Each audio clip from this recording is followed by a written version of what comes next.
फेरि भन्नु okay ready welcome to radio tourism र आज हामीले चाहिँ टपिक्स राखेका छौँ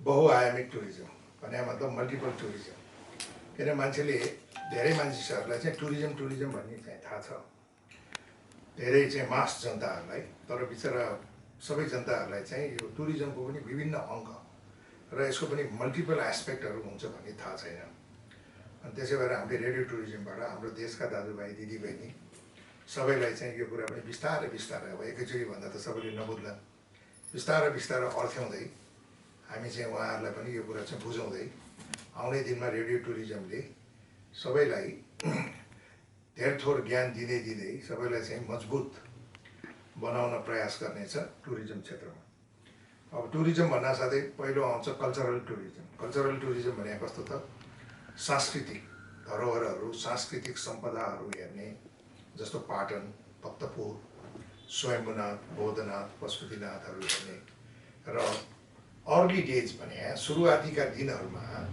टुरिस्टहरू चाहिँ इन्डिया डुल्दै त्यसपछि नेपाल छिर्थे त्यति बेला चाहिँ एउटा खुब पपुलर फ्लाइट थियो के भने दिल्लीबाट आग्रा आग्राबाट खाजुराहोबाट बनारसबाट काठमाडौँ र काठमाडौँबाट फेरि या त दिल्ली या त ब्याक टु बनारस र बनारसबाट दिल्लीबाट चाहिँ यसरी चाहिँ टुरिस्टहरू कल्चरल टुरिस्टहरू चाहिँ आउने जाने गर्दथे र कल्चरल टुरिस्टमा ज्यादा चाहिँ कस्तो हुन्थ्यो भने रिटायर्ड चाहिँ मान्छेहरू हुन्थे अथवा अलिकति एबभ 40 का मान्छेहरू चाहिँ ज्यादा हुन्थे र उनीहरूलाई चाहिँ यस्तो खालको चाहिँ धरोहरहरू सम्पदाहरू र पवित्र स्थलहरू जस्तो काशी भनौँ होइन गङ्गाहरू यस्तोको बारेमा उनीहरूले धेरै पढाइ हुँदो रहेछ अनि त्यो हेर्न चाहिँ यहाँ आउँथे र त्यो हेर्दै हेर्दै इन्डिया नेपालको चाहिँ प्याकेज लिएर उनीहरू आउँथे अमेरिका युरोपबाट र त्यति बेला नेपालको चाहिँ के अरे स्टे हुन्थ्यो 3 रातको यहाँ आयो पाटन भक्तपुर ललितपुर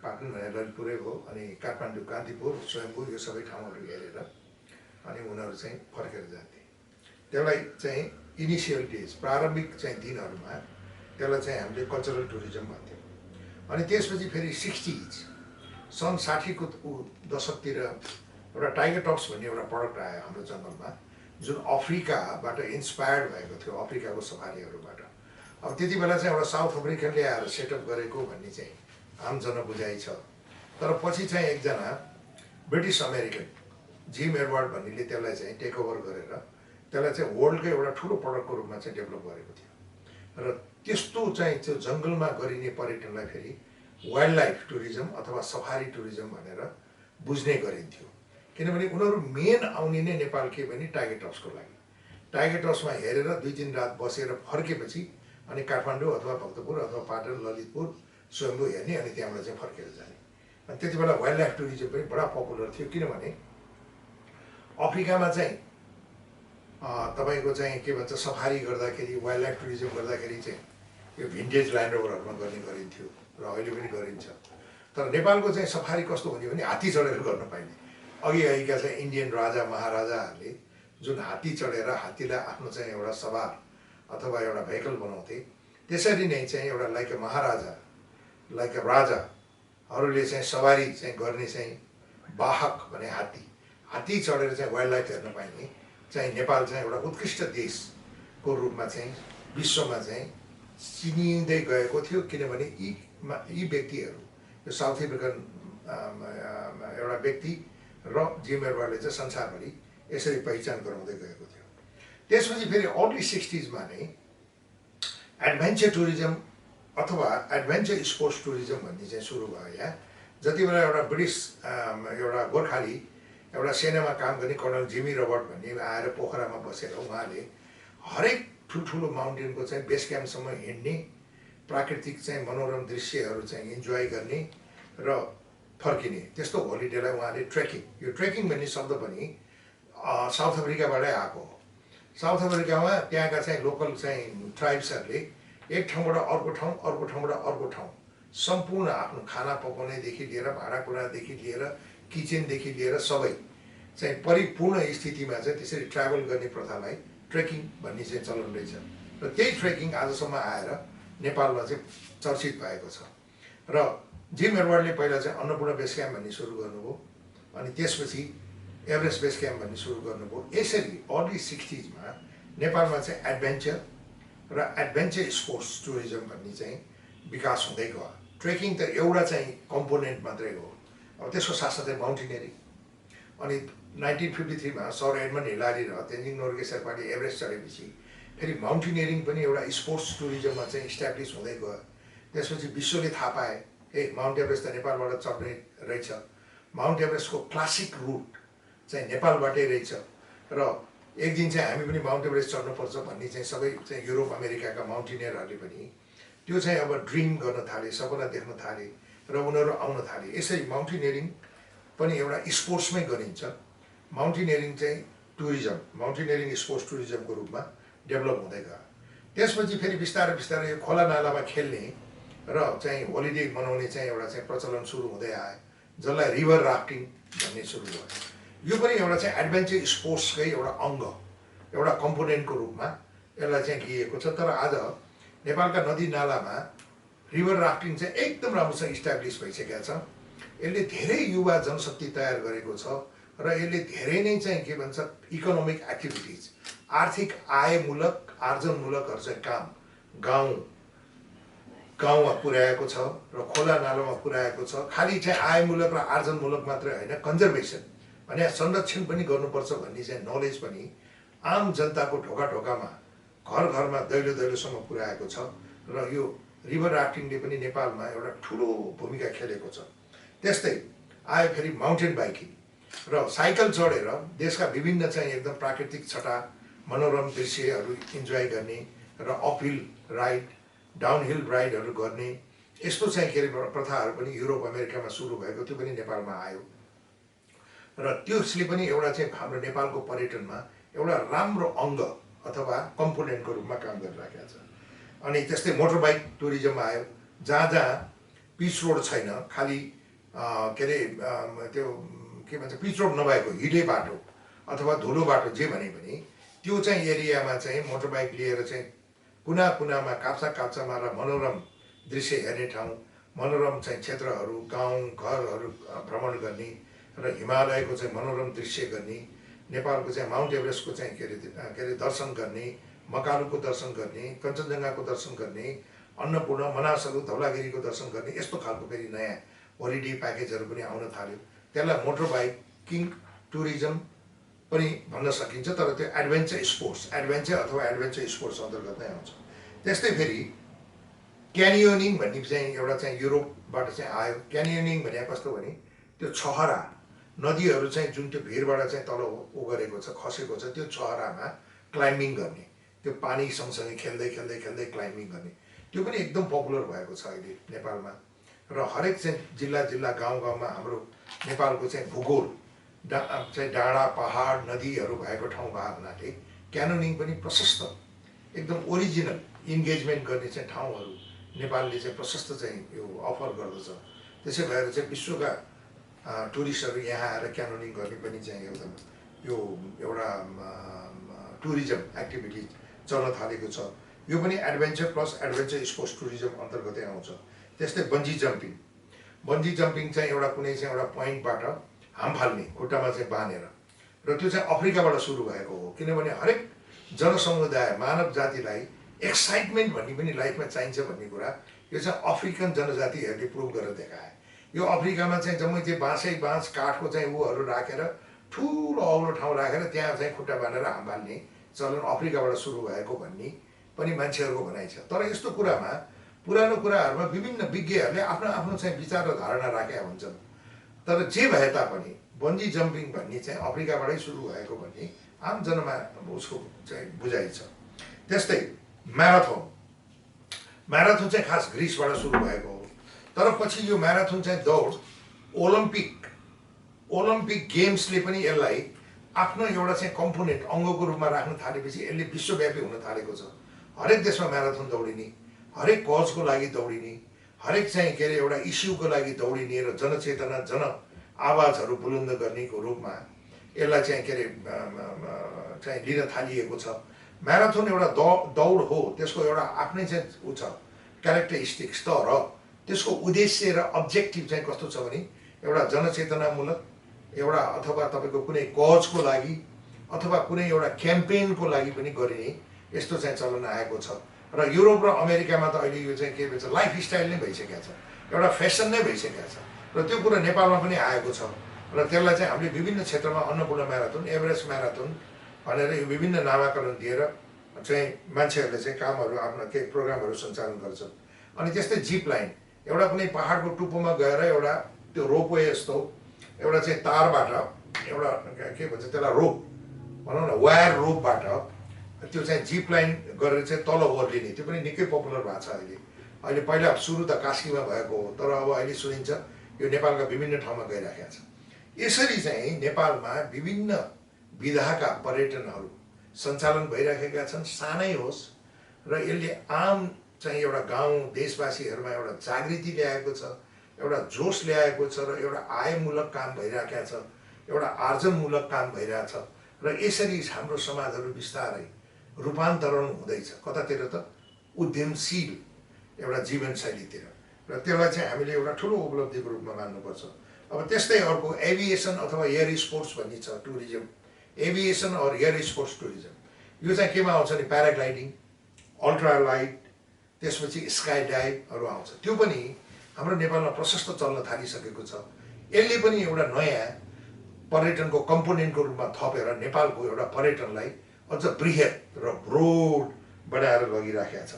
र स्पिरिचुअल एडभेन्चर, स्पिरिचुअल स्पोर्ट्स, यो चाहिँ भने के हो भने धार्मिक धरोहरमा अथवा कुनै कुनै चाहिँ एउटा भन्नुहोस् न स्पिरिचुअल चाहिँ एउटा हेरिटेज साइटहरूमा गएर त्यो हेरिटेज साइटहरूलाई बुझ्ने र त्यो हेरिटेज साइटहरूलाई चाहिँ परिक्रमा गर्दै दौडेर म्याराथन टाइपको रूपमा दौडेर त्यसलाई एउटा स्पिरिचुअल एक्सपिरियन्सको रूपमा यसरी दौडिने काम गरिन्छ। त्यसलाई चाहिँ हामीले स्पिरिचुअल स्पोर्ट्स भन्ने गरेका छौँ।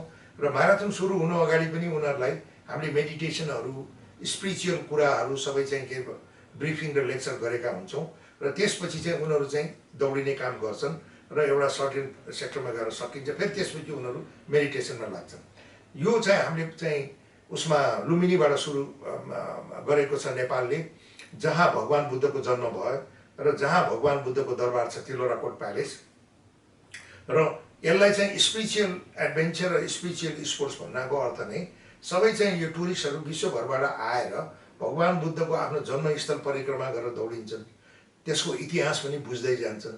त्यसपछि भगवान् बुद्ध खेलेको, हुर्केको, नुहाएको, उहाँ बसेको दरबार, उहाँका चाहिँ अन्य चाहिँ विभिन्न क्रीडा स्थलहरूलाई र उहाँका जीवनसँग गाँसिएका धरोहरहरूलाई परिक्रमा गर्दै गर्दै दौडिने र त्यसलाई बुझ्ने, त्यसलाई जान्ने र सिक्ने यस्तो चाहिँ उहरू गर्ने चाहिँ एउटा टुरिज्मलाई चाहिँ स्पिरिचुअल एडभेन्चर अथवा स्पिरिचुअल स्पोर्ट्स टुरिज्म भन्ने चाहिँ गरिएको छ। र यी स्पिरिचुअल स्पोर्ट्स र स्पिरिचुअल एडभेन्चरलाई हामीले लुम्बिनीबाट सुरु गरेर अब हामीले चाहिँ बुद्ध गयामा पनि लैजाने चाहिँ प्रयत्न गरिराखेका छौँ, जुन नेपालबाट एउटा दोस्रो मुलुकमा पनि चाहिँ जाने प्रक्रियामा अगाडि बढेको छ। आज यसै सन्दर्भमा नेपालमा एउटा गाउँघरमा जन्मेर हुर्केर गाउँघरको जीवनशैलीमा बिताएर एउटा यस्तै एडभेन्चर स्पोर्ट्समा आएर आफ्नो व्यक्तित्व विकास गर्न सफल हुनुभएका हामीले दुईजना बहिनीहरूलाई बोलाएका छौँ।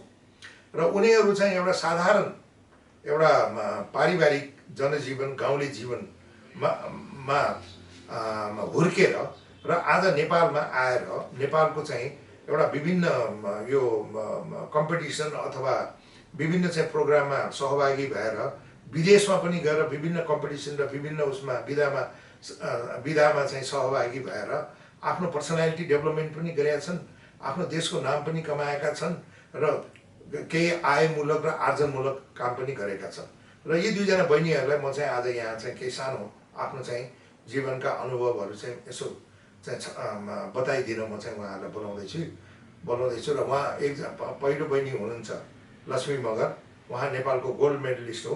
लक्ष्मी बहिनी ल आउनुहोस् त यहाँ बसौँ ल। वेलकम टु रेडियो टुरिज्म होइन। अनि त्यस्तै हाम्रो हुमी मगर हुनुहुन्छ, के अरे हुमी मगर हुनुहुन्छ, उहाँ चाहिँ प्युठान एकदम दुर्गम, अति दुर्गम क्षेत्र, किनभने जहाँ खाद्यान्न पनि सरकारले हवाईजहाज चार्टर गरेर पुर्याइरहेको हुन्छ, त्यति दुर्गम।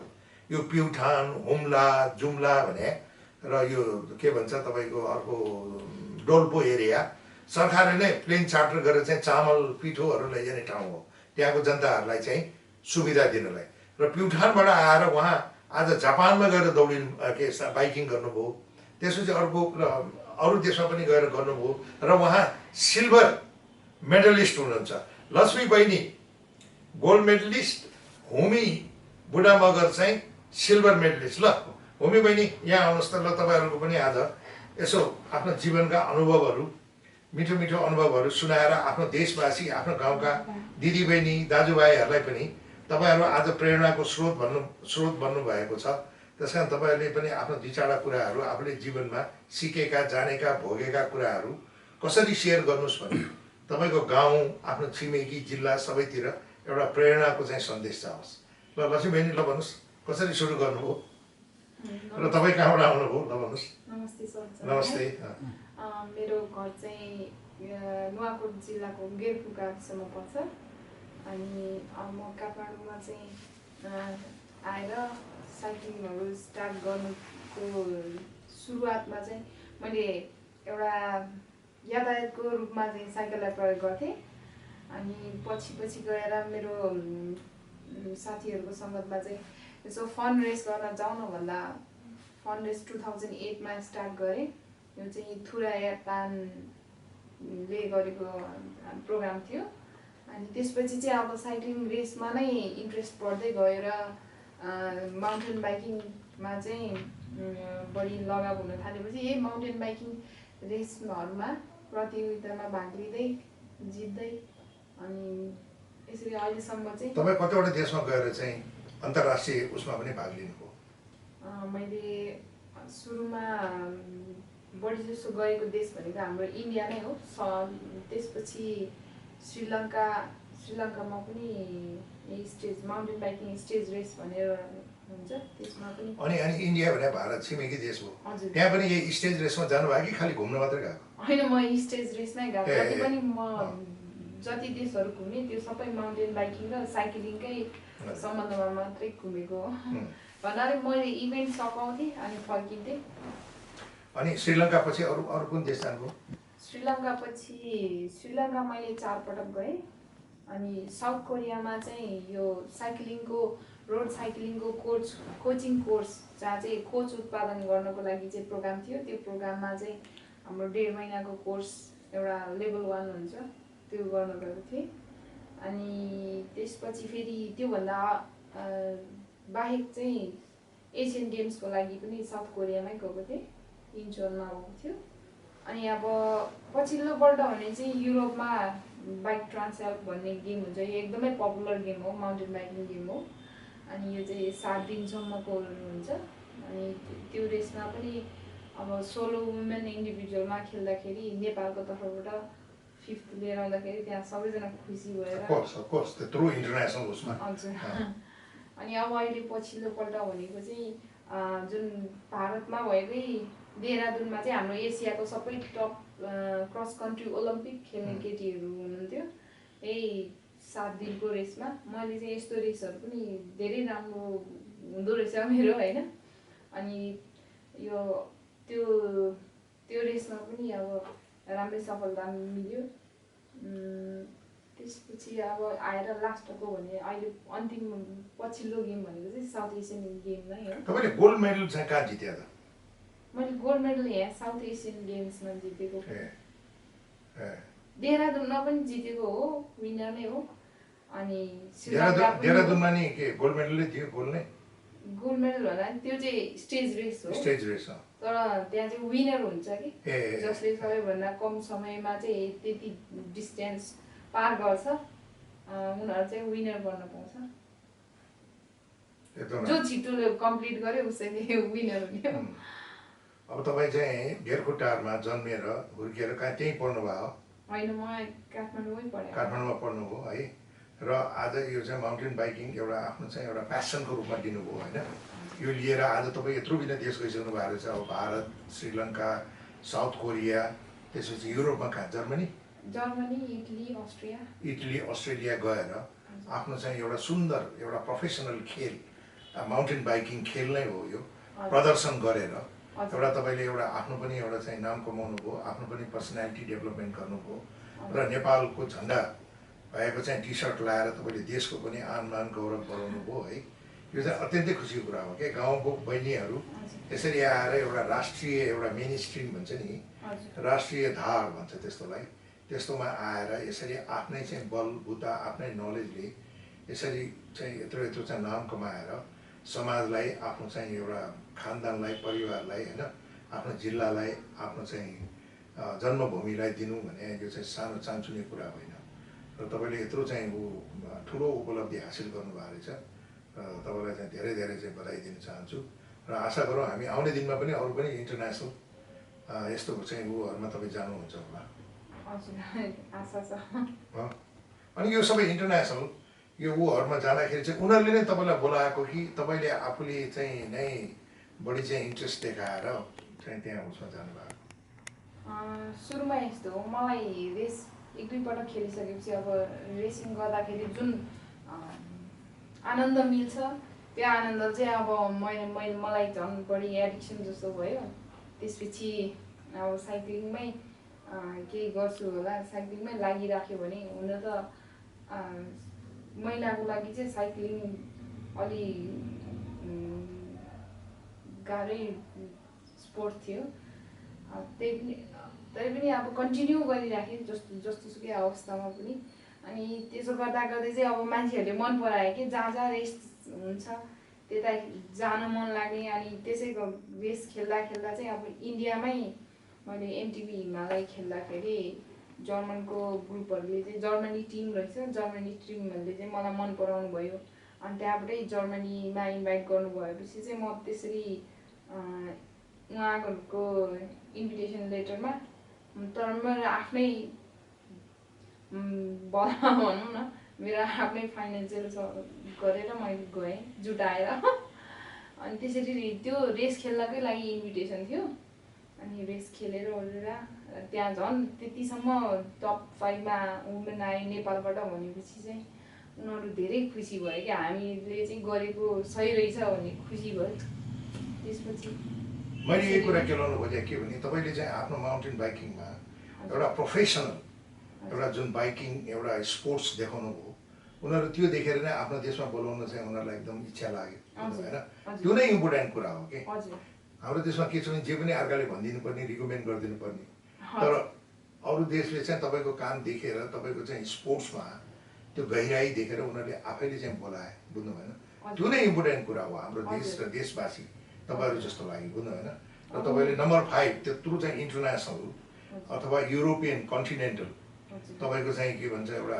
रेस अथवा स्टेज रेस जे खेल थियो तपाईँहरूले चाहिँ त्यसमा भाग लिनुभयो त्यसमा नम्बर 5 आउनु भने त्यो पनि एउटा ठुलो गौरवको कुरा हो ल आउने दिनमा नि यस्तै कुरा सुन्न पाइयोस् र सारा देशवासी र तपाईँको जिल्ला गेरखुटारका युवा पिँढीहरू छोरी मान्छे छोरा मान्छे सबैलाई प्रेरणा मिलोस् होइन उनीहरूले पनि यो माउन्टेन बाइकिङ स्पोर्ट्सबाट एउटा नयाँ नयाँ आफ्नो जिन्दगीमा आयाम थप्न सकुन् जसबाट चाहिँ तपाईँहरूको आफ्नो क्षेत्रको पनि एउटा विकास होस् र उनीहरूको पनि लाइफमा विकास होस् हो र हामी चाहिँ यही नै तपाईँलाई शुभकामना व्यक्त गर्न चाहन्छौँ अब अर्को बहिनी हुनुहुन्छ भूमि बुढा मगर होइन सुन्नुहोस् न तपाईँको घर प्युठान कसरी तपाईँ यसमा आकर्षित हुनुभयो यो माउन्टेन बाइकिङमा माउन्टेन बाइकिङमा आकर्षित हुनु कारण उहाँ हो मास्टर लिडर चाहिँ उहाँ नै हो उहाँले गर्दा नै म अहिले चाहिँ यहाँ छु भनौँ न पहिला एउटा अल्ट्रा म्याराथन थियो त्यसमा म चाहिँ बाबाको झोला हेर्न गएको थिएँ त्यसमा चाहिँ दिदी भाग लिनुभएको थियो अनि त्यही बेलामै दिदीसँग चिनजान भयो त्यसपछि दिदीसँगै ट्रेनिङ गर्ने अनि गेम खेल्न इन्ट्रेस्ट लाग्यो अनि दिदीले सिकाउनु भयो देख्नुभयो एउटा छोरी मान्छेको एउटा एचिभमेन्टले अरू छोरी मान्छेलाई पनि हौसला प्रदान गर्छ भनेर मैले अघि नै भनेँ नि सबैलाई प्रेरणाको स्रोत बनोस् भनेर चाहिँ अनि तपाईँ कहाँ कहाँ गएर चाहिँ यो माउन्टेन बाइकिङ स्पोर्ट्समा भाग लिनुभयो नेपालमा अनि अरू अन्य देश म इन्डिया चाहिँ गएको थिएँ अरुणाचलमा 1 हप्ताको रेस थियो त्यहाँ गएर रेस खेलेँ 500 भयो उहाँ पनि 5th क्या दिदीबहिनी नै 5th अनि त्यसपछि अरू देशमा पनि त जानुभयो होला अरू देशमा चाहिँ 2 चोटि हङकङ, एकचोटि जापान गए तर त्यहाँ चाहिँ म्याराथन थियो ट्रेल रनिङ अल्ट्रा म्याराथन त्यो गेम खेल्नु। अनि तपाईँ दुइटै गर्नुहुन्छ, अल्ट्रा म्याराथन पनि गर्नुहुन्छ, माउन्टेन बाइकिङ पनि गर्नुहुन्छ? दुवै गर्छु। जापानमा त गोल्ड मेडल लिएर आउँ। पहिला यता हङकङमा गोल्ड मेडल ल्याइसकेपछि त्यहाँ मेल र फिमेललाई चाहिँ जापानको रेसमा अपर्च्युनिटी दियो अनि त्यसपछि फेरि अर्को वर्ष त्यो रेसमा सबै उनीहरूले नै गरे आउने जाने। भने मतलब हङकङमा पनि तपाईँले गोल्ड मेडल विनरै हो। विनर अनि जापानमा पनि ल सिल्भर मेडल किन भने त अहिले त्यो साउथ एसियन गेम ए साउथ एसियन गेम्स नेपालमा नो प्रब्लम यहाँ सिल्भर पायो भने विदेशमा गएर गोल्ड मेडलै ल्याउनु भएको रहेछ होइन। तपाईँहरू त हाम्रो देशको चाहिँ एउटा ट्रु डटर भन्छ नि सच्चा छोरीहरू हुनुहुँदो रहेछ र अनि आउने दिनमा अझ के अन्तर्राष्ट्रिय यस्तो कम्पिटिसनहरूमा अन्तर्राष्ट्रिय यस्तो रेसहरूमा चाहिँ ऊ भाग लिँदै हुनुहुन्छ अरू पनि? एभरेस्ट म्याराथनमा पोल गर्यो, एभरेस्ट म्याराथनमा थर्ड भयो। यो के लेडिज क्याटेगोरीमा हो 42 किलोमिटरमा फर्स्ट टाइम खेलेको गाह्रो भयो तर त्यही पनि त थर्ड आउनु भने त निकै हो। अनि अर्को चाहिँ सिङ्गापुरमा सिङ्गापुर लाउनेहरूले चाहिँ त्यहाँ गेम हुँदै थियो अरे अनि म चाहिँ क्लोज गेममा थिएँ साउथ एसियन गेमको अनि त्यो कारणले मैले उहाँहरूलाई चाहिँ सरी भने अर्को वर्ष गर्छु आउँछु भनेर भनेको। Very good. अब तपाईँहरूले आफ्नो गाउँ र अथवा जहाँ बस्नुहुन्छ र त्यो क्षेत्रलाई पनि आफ्नो अब यो छोरी मान्छेहरूलाई अलिअलि एउटा मोटिभेसनल हौसलापूर्ण यस्तो चाहिँ हुने कामहरू चाहिँ तपाईँहरूले गरिदिनु भयो भने अझ राम्रो हुन्छ। अब हौसला भने पैसै दिने होइन कि उनीहरूलाई पनि कहिलेकाहीँ बोलाउने क्या यसो बाइकिङमा लगेर चाहिँ इन्ट्रोडक्सन गराइदिने, अब उनीहरूलाई पनि लगेर कहिलेकाहीँ म्याराथन भन्नुभयो नि तपाईँले रेस गराइदिने ऊ गरिदिने अनि त्यसले गर्दाखेरि उनीहरूले पनि एउटा नौलो जीवन नयाँ जीवन चाहिँ प्र्याक्टिस गर्ने चाहिँ मौका पाउँछन् क्या। जुन कहिलेकाहीँ यस्ता कुराहरू तपाईँहरू जस्तै एउटा रोल मोडलहरूले चाहिँ समाजलाई बाटो देखाइदिनु सक्नुहुन्छ। हरेक कुरा स्कुलबाट र सर्टिफिकेटबाट मात्रै आउने होइन हो त लक्ष्मी है। सर्टिफिकेट र ऊ भने एउटा चाहिँ अझ नेपालमा त सर्टिफिकेट भने बिहा गर्नलाई मात्रै काम बुझ्यो। कति पढाएको छ भने एमए पास हुन तुरुन्तै केटी पनि पाउँदो रहेछ है। भने त्यसले एक सेन्टेन्स लेख्न जानुहोस् कि नजानुहोस्। तर यस्तो खालको चाहिँ ऊहरूमा तपाईँहरूले आउने दिनमा अरू पनि छोरी मान्छेहरू आफ्नो बहिनीहरू दिदी बहिनीहरूलाई पनि यस्तो कुरामा चाहिँ तपाईँहरूले अलिअलि चाहिँ एउटा चाहिँ एक्सपोजर दिने बुझ्नु भएन। कहिलेकाहीँ तपाईँहरूले आफ्नै चाहिँ ल अब चेलीबेटी राइट भन्नुहोस् होइन अथवा एउटा कुनै राम्रो नाम दिएर के अरे साइली माइली राइट छोरी मान्छे राइट भनेर यस्तो सबैलाई अलिअलि ऊ दिनुभयो भने त्यसले टेस्ट बस्छ कि अनि उनीहरूले आफ्नो ऊ आफैले गर्छन् बुझ्नु भएन। सबै कुरा सिकाइराख्नु पर्दैन। जस्तो अब तपाईँले भाग लिएको देखेर होमी आज यत्रो Japan gold medal, Hong Kong gold medal अनि त्यस कारण यो चाहिँ जुन तपाईँहरू एक्लै मान्छे छोरी मान्छेको एकल प्रयासले पनि यत्रो चाहिँ के अरे एउटा पर्सनालिटी डेभलपमेन्ट हुने। तपाईँहरू एकजनाले दुईजना छोरीहरूले चाहिँ गोल्ड मेडल ल्याउँदाखेरि तपाईँहरूको त्यो व्यक्तिगत मात्रै उपलब्धि होइन क्या, होल समाजकै उपलब्धि हो बुझ्नुभयो, होल देशकै उपलब्धि हो। त्यसले गर्दा होल समाज नै हाम्रो ट्रेडिसनल छ नि पुरानो रूढिवादी समाजमा बसिराखेका समाज पनि अग्रगामी दिशामा जान प्रेरित हुन्छ कि तपाईँहरूबाट बुझ्नु भएन। त्यस कारण यस्तो चाहिँ अब हाम्रो सजेसन चाहिँ के छ भने तपाईँहरूलाई यसो कहिलेकाहीँ यो होलिडे अथवा यो यस्तै यो के भन्छ यो बन्द हडताल त हिजो अलिक कम भएको छ अनि यस्तो यो सरकारी विधाहरूमा तपाईँले सानो सानो आफूले जानेका कुराहरू चाहिँ अलिकति नलेज सेयर गरिदियो भने उनीहरूको पनि एउटा ठुलो जिन्दगीमा एउटा ठुलो नयाँ आयाम थपिन्छ। र यो के हाम्रो भन्छ नि बुँद बुँद चाहिँ सागर बन्द आयो भन्छ नि, थोपा थोपाबाट समुद्र बन्छ भने जस्तो त्यसले नै एउटा गाउँको चाहिँ एउटा चाहिँ ऊ हुने हो बुझ्नुभयो, विकास हुने हो। विकास हुने एउटा सामाजिक एउटा चाहिँ ऊहरू चाहिँ एउटा परिमार्जन हुँदै जाने हो बुझ्नु भएन। अनि त्यहाँका चाहिँ बासिन्दाहरूलाई पनि एउटा नयाँ प्रेरणा लिएर अगाडि बढ्ने एउटा हौसला र एउटा चाहिँ तपाईँको चाहिँ एउटा डेस्टिनी भन्छ नि एउटा आफ्नो गन्तव्य स्थलहरू पहिचान गर्ने मौका हुन्छ। त्यस्तो चाहिँ तपाईँले कहिलेकाहीँ गऱ्यो भने असाध्यै राम्रो हुन्छ। किनभने हामीले पनि त्यही गर्नु खोज्यो। रेडियो टुरिज्मले बुझ्नुभयो अरू क्षेत्रमा गर्दैन, खालि टुरिज्म त्यो पनि कस्तो पनि रिमोट रुरल बुझ्नुभयो गाउँ घर पाखा